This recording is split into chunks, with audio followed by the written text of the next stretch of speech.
4 ஆண்டு காலம் நான் முடிச்சிட்டு வர்ற நேரத்துல எனக்கு கொரோனா வந்துட்டு, அந்த கொரோனா வந்ததையும் நான் சொல்றேன் உங்களுக்கு. அங்க சிறைச்சாலையில யாருக்கும் கொரோனா இல்ல, பெண்கள் பகுதியில சுத்தமா கிடையாது. ஆனா ஒரு நான் இதுக்கு மருத்துவமனைக்கு போனதுக்கு பிறகுதான் உங்களுக்கு எல்லாம் தெரிஞ்சிருக்கும். அதுக்கு முன்னவே 15 நாளாவே எனக்கு உடம்பு சரியில்லை, ஜுரம் நிக்கல.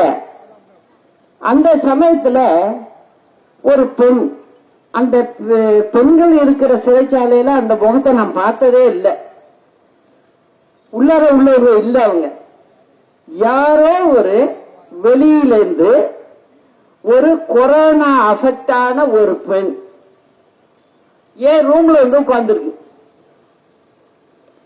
நீங்க யாருமா புதுசா இருக்க யாருன்னு கேக்குறோம்.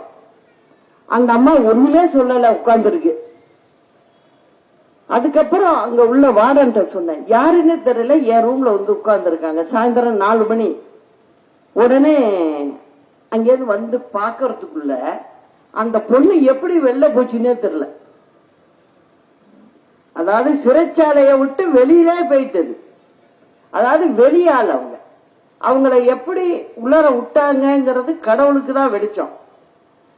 அதுக்கப்புறம் பாத்தீங்கன்னா அன்னைக்கு மறுநாள்ல இருந்தே எனக்கு ஜுரம் வர ஆரம்பிச்சிச்சு. அப்பதான் எனக்கு அந்த சிறைச்சாலையில பெண்கள் பகுதியில 200 பேர் இருக்கோம், எனக்கு ஒரு ஆளுக்கு தான் அந்த கொரோனா வந்தது. அதுக்கப்புறம் 15 நாள் வைத்தியத்துக்கு பார்த்தாக்க உள்ளரே டாக்டர் இருக்காங்க. அந்த அம்மா என்னை பார்க்கவே இல்லை.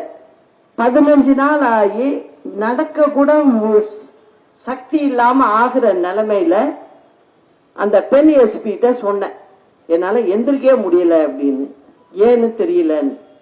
அப்புறம் அவங்க கூப்பிட்டு செக் பண்ண சொல்லி அந்த அம்மாவே கூட இருந்து பார்த்ததுல 85% கொரோனா எனக்கு அஃபெக்ட் ஆயிருக்கு. உடனடியா என்ன பண்றாங்க, இது ஆம்புலன்ஸ் அங்கே இருக்கு, எடுக்கிறாங்க.